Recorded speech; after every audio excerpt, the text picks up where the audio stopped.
Hi guys, it's day 5. It's the finale of Chip Away at a Chapter book for the week. We're going to see how Oggie Cooder finishes out and what happens to him with the show Hidden Talents. Are you ready? We are going to read from chapter 20 to 23, which will end it. And if any of you are following along, chapter 20 starts on page 151. And we just read yesterday about the new dog that was going to become Augie's new pet. So here's a picture of it. How do you think Turk is going to feel? Let's see. Chapter 20. Turk barked, and the strange little dog pulled back her lips and showed him her teeth. What kind of dog is that? Auggie asked. And why does it have any fur? It's called a Chinese crested. I got it at the pet stop. Her name is Fuzzy. That's a pretty strange name for a bald dog, said Auggie. Donica turned to Brad. Didn't I tell you she was perfect? She said. Like Turk, only turkier, Brad laughed. What's that supposed to mean? Asked Auggie. But instead of answering, Brad hurried outside, returning a minute later with a big wooden box. Auggie took one side of the heavy box and helped carry it into the living room where they put it down on the coffee table. Phew, that sure is heavy. What's in there? Cheese, Brad told him. Cheese, said Auggie, but it weighs a ton. 75 pounds, said Brad. You bought 75 pounds of cheese? Auggie couldn't believe it. Actually, I bought 150 pounds. There's another box just like this one out in the car. Why do we need so much? Auggie asked. Do you want to explain? Brad asked Donica.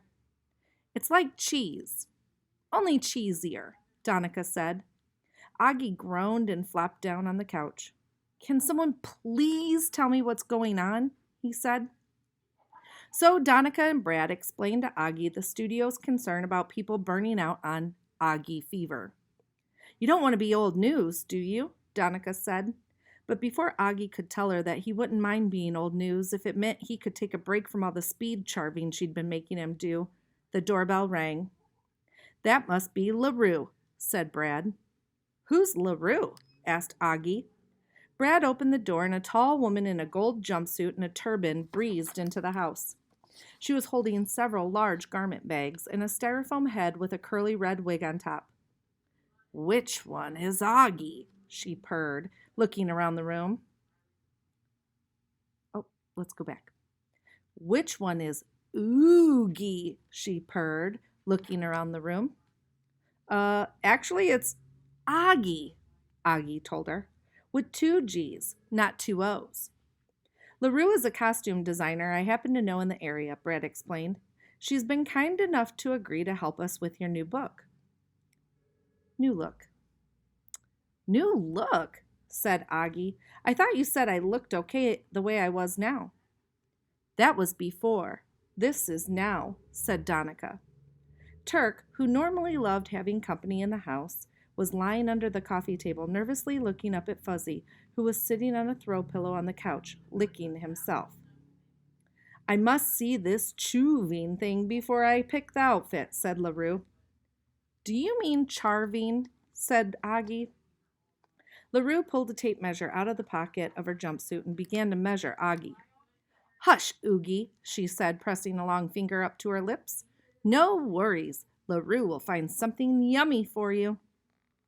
While LaRue measured, Brad opened the wooden box, revealing a giant chunk of cheddar cheese. How am I supposed to charve that? Asked Auggie. It's not even sliced. I told you, said Donica. No more slices. We're going bigger. Much bigger, said Brad. Are you ready for this? You're going to be charving Mount Rushmore. Mount Rushmore? Cried Auggie. It'll be easy, said Donica. You already know how to do all those presidents, remember? I'm ready to see the chooving now, said LaRue, putting her tape measure away. Show me the chooving, Oogie. Augie's head was spinning. Things were happening so fast. Ouch! He exclaimed as his stomach pinched sharply. Come on, said Donica, pulling out her stopwatch. We don't have much time left. You have to practice. I don't even remember what Mount Rushmore looks like, Auggie protested. Don't worry, Brad told him. I picked up a book about famous American landmarks. There's a picture of Mount Rushmore on page 33. I don't know about this, said Auggie uncertainly, eyeing the huge piece of cheese sitting on the table in front of him. Trust me, said Donica. Auggie's stomach pinched again. As Auggie had suspected, carving Mount Rushmore turned out to be much more challenging than Donica and Brad had made it out to be. For one thing, cheddar cheese had a different texture from American cheese.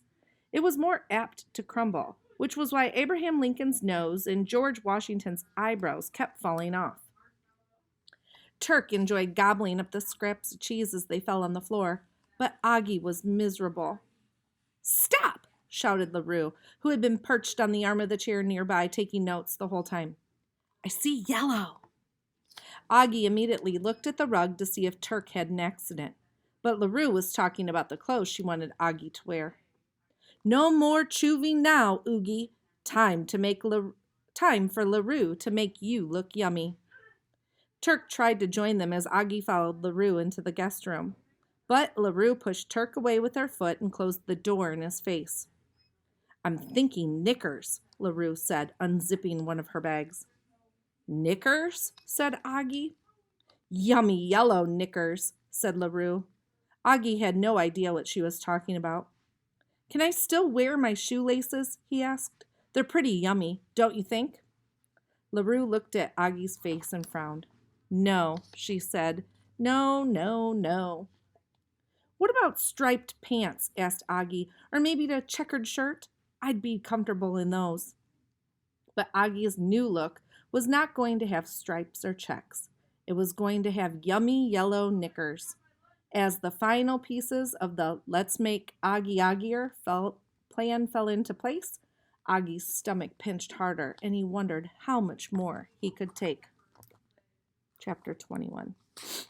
While Auggie was busy getting his fashion makeover, Brad went out to the car to bring in the other box of cheese. Why are there so many reporters outside? Brad asked, a few minutes later as he came in carrying the heavy box. Donica knew why they were there. Without telling anyone, she had called a press conference to stir up some excitement. I'll take care of them, she said, quickly pulling out her lip gloss and applying a fresh coat before heading outside to face the cameras. Donica loved dealing with the press. As they crowded around her with their cameras and notepads ready, she informed them that her client was involved in some top-secret last-minute preparations for the show and would not be available to speak with them. But they were more than welcome to take as many pictures of her as they wanted. Back inside, LaRue and Brad were sitting on the couch with Fuzzy between them, waiting for Auggie to come out and model the outfit LaRue had chosen for him to wear on the show. What's taking so long, Oogie? LaRue called impatiently. Do you need help with all the zippers? No, shouted Auggie, who had absolutely insisted that he did not want LaRue in the room with him while he was getting dressed. I'll be out in a minute. When Auggie finally did emerge, his face was so red it looked like he had a sunburn. I don't know about this outfit, Auggie said uncertainly. He peeked around the corner before shuffling uncomfortably out into the living room. He had on a pair of bright yellow pants that only came down to his knees, a shirt with giant buttons and extremely puffy sleeves, and on his feet a pair of wooden clogs like the kind Dutch people wear. The curly red wig was in his hand. Don't you have any pants that go all the way down? He asked. Knickers are more yummy for you, said LaRue, with a dismissive wave of her hand. Put on the wig. It's itchy, Auggie complained. Unconcerned with his discomfort, LaRue came over and put the wig on Augie's head. It does kind of work, Auggie, said Brad. Auggie gasped as the worst stomach cramp so far hit him. He folded over in pain, and that's when he noticed the back door was ajar. Where's Turk? He asked anxiously. The big dog? LaRue responded. With all the hair? Yes, Auggie told her. Where is the big dog? He let it out, LaRue said with a little wave toward Brad. What? Cried Auggie. I turned my back for 2 seconds and he ate half of Mount Rushmore, Brad explained. So I put him outside. I figured it was okay since the yard was fenced in. But what Brad didn't know was that the latch on the gate was broken. When Auggie ran out into the backyard, he found the worst possible thing had happened. Turk was gone. Chapter 22. Auggie kicked off the heavy wooden shoes, jammed his feet into his sneakers, and took off. What are you doing? Donica screamed when Auggie burst out the door. Don't let them see you. You'll ruin everything. The minute the reporters caught sight of Auggie, of course, the cameras started clicking furiously, and they followed him as he ran up the street, whistling and frantically calling Turk's name. Finally, Auggie caught sight of Turk, scratching under the big bush on the corner. He'd gone to retrieve the tennis ball he had left there the other day. There you are, said Auggie, relieved. But when he reached out to grab hold of Turk's collar, the dog growled at him. Auggie was stunned. Turk had never growled at him before. Ever.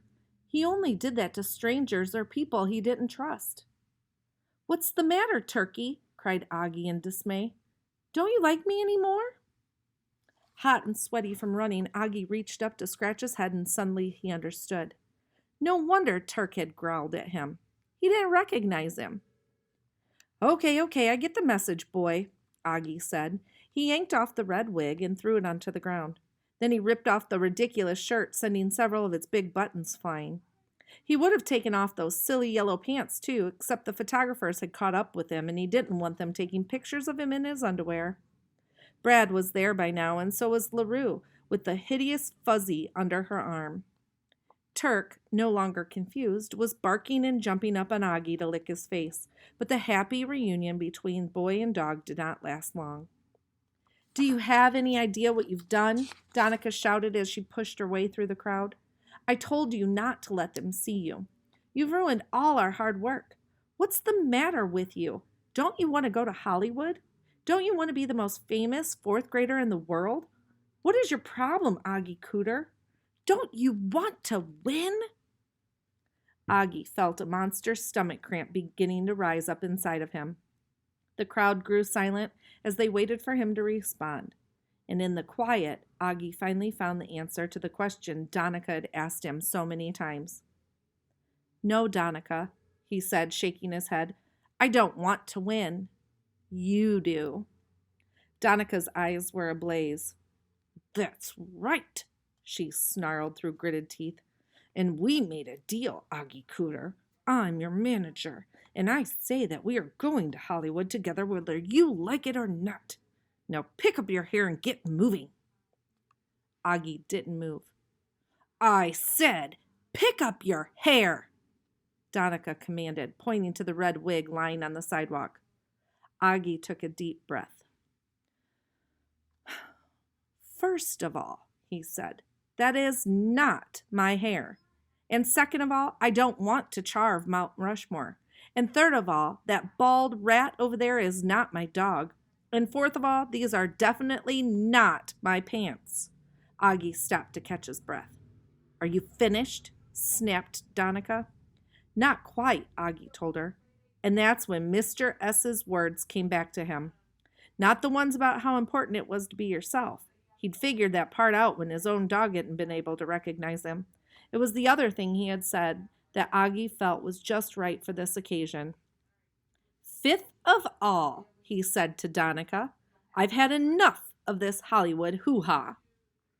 As the reporters scribbled notes for their final Oggie Cooder stories, Turk barked happily, then grabbed his tennis ball. For the first time in days, Augie's stomach didn't ache. He actually felt happy from the top of his head right down to the tips of his crocheted shoelaces. Come on, boy, Auggie said to Turk. Let's go home. Final chapter 23.